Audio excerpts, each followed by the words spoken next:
রাঙামাটিতে গাউসুল আজম মাইজ ভান্ডারীর মেধা বিকাশ বিজয়ীদের মাঝে বৃত্তি প্রদান।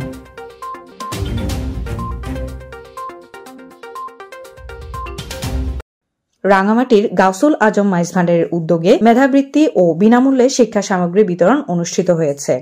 সোমবার সকালে রাঙামাটি জেলা শিল্পকলা একাডেমি হলরুমে এই বিতরণী অনুষ্ঠিত হয়। অনুষ্ঠানে অতিথি ছিলেন শিক্ষক প্রশিক্ষক শামসুদ্দিন শিশির। রাঙামাটি কেন্দ্রের প্রধান রণতোষ মল্লিকের সভাপতিত্বে অনুষ্ঠানে বিশেষ অতিথি ছিলেন রাঙামাটি পার্বত্য জেলা পরিষদ সদস্য হাবিব আজম, বিশিষ্ট মুন্সী আব্দুর রউফ ফাউন্ডেশনের পরিচালক ইয়াসিন রানা সোহেল, রাঙামাটি কাঠ ব্যবসায়ী সমিতির সাধারণ সম্পাদক শাওন ফরিদ, আঞ্জুমানে মোত্তাবিয়ানে গাউসে মাইজ ভান্ডারী শাহ এমদাদিয়া, সমাজ কল্যাণ সম্পাদক মহিউদ্দিন এনায়েত, রাঙামাটি জেলার সভাপতি পারভেজ উদ্দিন, মাইজ ভান্ডারী ফাউন্ডেশনের সাধারণ সম্পাদক প্রভাষক রবিউল সুমন, রাঙামাটি কেন্দ্রের কেন্দ্র সচিব মোহাম্মদ ইব্রাহিম। এই সময় বক্তারা বলেন, মেধা বিকাশ ও কারিগরি পরীক্ষায় মানবিক কার্যক্রম পরিচালনা করছে মাইজ ভান্ডারী তরিকা। দরবারে পরিচালিত মানবিক কার্যক্রমের মাধ্যমে দেশের সাম্প্রদায়িক সম্প্রীতি ও ভ্রাতৃত্ববোধের মেলবন্ধন তৈরি করছে।